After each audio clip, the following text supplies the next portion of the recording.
Hello friends, আজকে নিয়ে এসেছি খাসির মাংস কালো ভুনা। দারুণ একটা রেসিপি। এখন খাসির মাংসটা বের করে নিচ্ছি। এই এক হাতে মোবাইল ধরার জন্য অসুবিধা হয়েছে। এই তো আমার মাংসটা বের করা হয়ে গেছে। এখন ভালো মতন চুলগুলা বেছে নিতে হবে, তো শরীরটা খারাপ করবে চুল থাকলে। তো ভালো মতন এখন ধুয়ে বেছে পরিষ্কার করে তারপরে রান্না করব, যতক্ষণ সাথে থাকবে।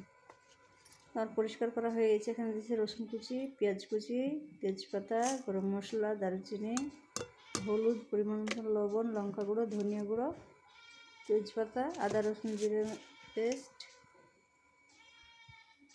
মাংসটা বেশি, তেমনি মশলাটাও পরিমাণটা বুঝে দিতে হবে বেশি করে, না কিন্তু খেতে ভালো লাগবে না। এখন দিয়েছি সর্ষের তেল, ভালো মতন হাত দিয়ে চটকে চটকে মেখে নিব, না কিন্তু ভালো লাগবে না। কিন্তু এই কালো খাসির মাংসের কালো ভুনাটা যত বেশি মাখবেন ততই ভালো লাগবে খেতে। একটুখানি নড়াচড়া করছে, যেহেতু এক হাতে মোবাইল আছে আর এক হাতে মাখাচ্ছি, একটু প্রবলেম হবে, কিন্তু তারপর দেখবেন শুরু থেকে শেষ পর্যন্ত অবশ্যই ভালো লাগবে।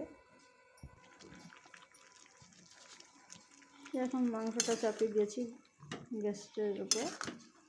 এখন আস্তে আস্তে নাড়াচাড়া করতে হবে, যেহেতু এক কড়ার মতন মাংস।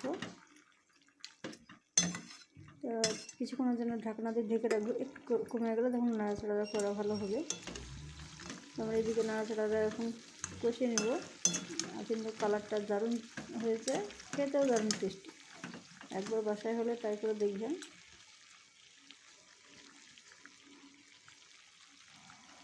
দারুণ কালার এসছে, তাই না?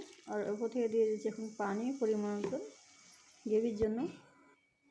এই তো হয়ে গেছে। ভিডিওটি ভালো লাগলে লাইক কমেন্ট শেয়ার করে দিও বেশি বেশি করে।